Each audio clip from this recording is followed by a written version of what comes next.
type of dude who ain't gonna force himself to sit through something that ain't for him, and that not every project is gonna land with every listener. That's just how the game works, and there ain't nothing wrong with that. Be a great artist, but I get it. I get that working with a company, but I just ain't got it. I'm keeping a buck. I ain't got it.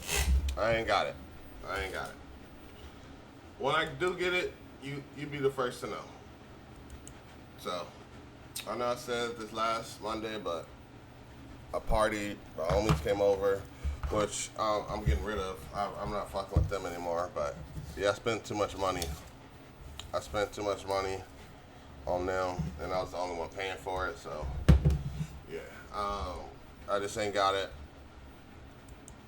this specific project I can't finish. I'm the type of, if I don't like some, I'm not gonna finish it. Now, any regular person with common sense would hear that and think, okay, bro gave a respectful take and kept it pushing, no harm, no foul. But NBA Youngboy ain't wired like regular folks, and we all know that by now. Within hours of that clip making its rounds across TikTok and every IG fan page you can think of, Youngboy hopped on X, formerly known as Twitter, and went absolutely nuclear on Plaqueboy Max. He called Max everything but a child of God, said he was moving like a female, and told him straight up, don't even fix your fingers to type a response. The tweet was on demon time, it was mad personal, and it caught the whole internet lacking because all... That's why you don't do drugs. Don't fucking do like that. Like, come on, bro. Yeah. He been fucking with you since he was in middle school, and he don't like one song and he get mad. He just, come on, bro. That's so. He's acting like a female. No, you acting like a female. He getting very emotional about this, bro.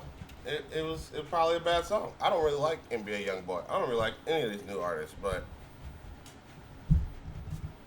it is what it is, bro. Like, what the fuck? You can't have a fucking opinion that's different than yours? You think everybody's gonna like your shit, bro? No. You might make a fucking bum-ass fucking track.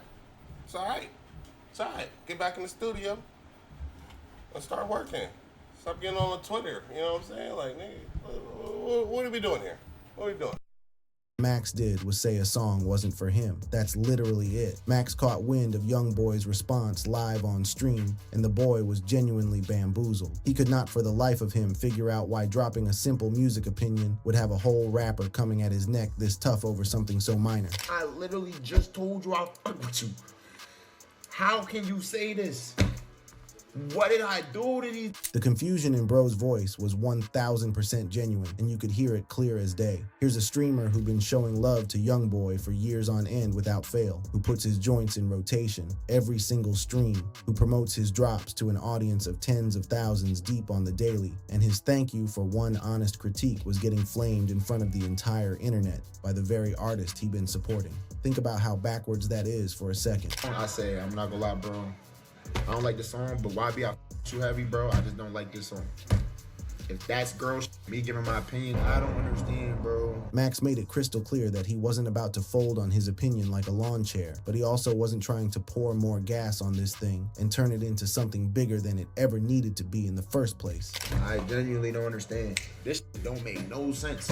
Then the phone started going crazy, like a switchboard on Black Friday. Youngboy's stepdad Montana had already been popping off in the comments online doing the most, and Max showed receipts on stream, proving he had actually slid into Montana's DMs the day before trying to dead the whole situation before it got out of hand. Max told Montana he rocks with the whole camp heavy, it's nothing but love on his end, and he's just a streamer who keeps it a buck with his takes, because that's his job. Montana left that message on red like it was a text from an ex he was trying to ghost. I said, yo gang, I with y'all heavy and YB heavy, bro. It's all love. I stream so I give my opinion. It's none more than that, Brody. All love and blessings. That peace offering got straight up aired out and left in the digital dust, and the situation kept snowballing harder and harder by the hour. Then DJ Academics pulled up to the stream on a phone call trying to play the middleman and mediator, and what he laid down for Max gave everybody a peek behind the curtain at how Youngboy's whole operation really moves when somebody steps out of line, even slightly. Yo, I know YB. And like, bro, he's a that even know me, where it's like, bro, I've sat there in his house with him. AK broke it down real plain and said he's literally been posted up in Youngboy's crib, heard songs play that Youngboy was hyped about, gave no reaction whatsoever to the music, and Youngboy ain't trip about it one single bit. Where I know he's played a song that he's like, yo, I think I gonna like, and I had no reaction. and he didn't have a problem. No smoke, no drama, nothing. So according to Ack, Youngboy don't normally get in his bag and start beefing with folks just because they ain't vibing with a track, which meant something way deeper was cooking behind the scenes that the public wasn't seeing. Ack suggested that maybe Youngboy felt Max was being low-key slick with the criticism, that maybe the clips floating around on TikTok had bro looking like a certified hater, even though he was anything but that. Most rappers, a lot of times, they're not tuning into the Twitch stream, so they're gonna catch it on. AK dropped a gem right there that explained the whole dynamic in a way that made everything click. Rappers ain't sitting through no 2-hour Twitch VODs watching the full context of a stream. They catching 10-second clips on TikTok where... Remember when Cardi B got sued for $24 million? What really happened? Did she really attack that woman? So the story starts with, of course, Cardi B. Now Cardi, she's around 25 years old when all this begins, and it's 2018, so she's only been rapping for about 2 years at this point. However, she's already super famous. But then one day, she gets some really big news. She's pregnant. And that's great and all, but she's a celebrity. I mean, she's worried about how this might impact her rap career. So she decides that she needs to keep it a secret for as long as she can. But then, one day, that same year, something crazy happens. See, she's in Los Angeles for the NBA All-Star Weekend, and at one point, while she's in LA, she starts to feel a little weird. Like something could be wrong with the pregnancy. So she decides that she needs to go to the doctor, but she needs to make sure no one finds out why she's going. So she finds a doctor who's willing to see her on a Saturday. That way no other patients will be in the building and she won't have to worry about people trying to take her picture and the story getting out to the public. So Cardi rolls up to a medical center where this doctor is, and she tells her private security, wait for me downstairs, because she doesn't even want her security to know that she's pregnant. So her personal security waits for her in the lobby, and Cardi takes the elevator up to the 5th floor.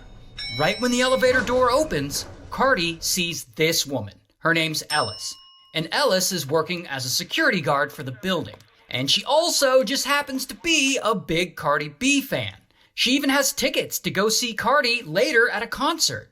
So Ellis is standing there, and she's talking on the phone. And when she sees Cardi, she says, "Oh my God, it's Cardi B!" And Cardi, just whatever, walks off the elevator past her. But then Ellis starts walking behind her. Then Ellis gets her phone and starts recording her. And Cardi turns around and she sees her following her and recording, and she gets super pissed. She feels like her privacy is being violated. It's being violated by a security guard who's supposed to be a professional. So Cardi's like, "Why the fuck are you recording me? Aren't you security?" And Ellis is like, "Oh, my bad." So Cardi keeps walking down the hall towards the doctor's office. But Ellis starts following her again. So Cardi turns around again, and she's like, "Why the hell are you following me?" And Ellis is like, "Because I can. This is my building. I do what I want." And that is when these two start yelling at each other. And Cardi's like, "Get the fuck out of my face, bitch." I got you. I'll start letting you know when I'm going live. Yeah, my bad. That's my fault. I'm new to this. But I got you, Janet. And Ellis is like, "You gonna get the fuck out of my building or I'll fuck you up." Apparently both of these women curse a lot. But anyway, meanwhile, inside the doctor's office, the receptionist hears all this commotion going on outside in the hallway. And she's like, "What in the world is going on?" So she goes out into the hallway, and she gets in between Cardi and Ellis, and she tries to break up the fight. But they continue yelling at each other. Then the doctor himself comes running out, because he hears all this too. And he starts scolding Ellis like, "What are you doing? You're at work. Be a professional." And luckily, he is able to break up the fight, and he escorts Cardi inside for her appointment. While Ellis goes home and she takes a nap. And while all of this was very dramatic, it seems like it's no big deal because the incident is now completely over. But then 2 years go by, and it's now 2020. And suddenly, bam, Ellis files a lawsuit against Cardi B over that incident outside the doctor's office. And Ellis, see, she tells the story very differently. She claims that she did see Cardi B that day getting off the elevator, but that she was never talking on the phone. I guess she said, "Oh my God, that's Cardi B," out loud to no one. She also claims that she followed Cardi because Cardi was causing a disturbance. And she says that she was never recording Cardi B and that Cardi B accused her of recording her for basically no reason. And she says Cardi then got mad and was sticking her tongue out and sticking her arms out, and she was jumping up and down, and then Cardi spit on her. Then she claims Cardi took a swing at her and then used her very long, very scary fingernail to scratch her cheek. And she basically complains that this fingernail scratch has essentially destroyed her life. She claims that she needed to see 2 plastic surgeons because of this life-altering fingernail scratch. She also says that she had once made plans to become a police officer, but that the incident with Cardi B's fingernail was so traumatizing to her that it forced her to give up on that lifelong dream. In fact, she claims that every time Cardi B's music comes on the radio or TV, she's forced to relive this horrific experience, traumatizing her all over again. She even says that she's had to go to therapy to recover from anxiety and depression and insomnia and post-traumatic stress. I'm really drunk. I hit you back up on Discord. From Cardi B's fingernail. Plus, she didn't even get to use her tickets to go see Cardi B in concert because it would have just been too hard to see her again. And so, as a result of this alleged fingernail scratch, Ellis is suing Cardi B for, are you ready for this? $24 million. Now, this is just my speculation, but I'm guessing that Ellis's lawyers just assumed that Cardi B will not want to deal with this lawsuit and will just pay out a big settlement just to make this go away, like a lot of celebrities do. I mean, Cardi B does have a reputation for getting into fights. I mean, she's also known for getting mad and cursing at people and for having long fingernails. So there is a chance that she could lose this case and then she'd end up owing Ellis a lot of money. Until Cardi decides that she's not gonna back down. I mean, she's not about to pay this woman off. That's ridiculous. So she basically says, "Fuck it, I'll see her in court." And she gets some lawyers to take on her case. And years pass. And it's now 2025. And all of this finally goes to trial. Because, lawsuits take a long time. And during this trial, Cardi B gets on the stand and she testifies that she wouldn't hit someone, especially while she was pregnant, especially someone like Ellis, who is so much larger than her. And so, because of that, this footage of Cardi making funny facial expressions in court absolutely blows up online, and it becomes like this whole meme. Anyway, now unfortunately for Ellis, when she takes the stand, she gets absolutely destroyed. Cardi's attorneys force her to admit that after the fight, she actually went home and took a nap. That she didn't go and get medical treatment, that she didn't even put a Band-Aid on the alleged life-destroying scratch. And even though she claims that this scratch was so bad that she needed plastic surgery, Ellis didn't take any pictures of it, so there's actually zero record of it. Then the doctor gets on the stand, and he testifies, and he says that he never saw Cardi hit Ellis or scratch her or anything like that. Then the receptionist also testifies, and she says basically the same thing. So from there, Ellis's entire case falls apart. She has no witnesses, no proof, and after a very short deliberation, the jury finds Cardi B not liable, meaning she wins.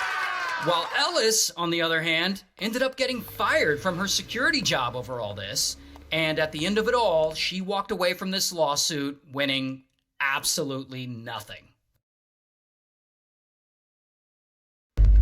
Look at this. Worcester got a gay bridge. Look at this fucking fruity. Oh my god, look at the colors. They're so beautiful. Oh my god, what the is happening? Oh my god. I'm going the long way around. Welcome back to If You Laugh, You're Conservative. Transformation incoming.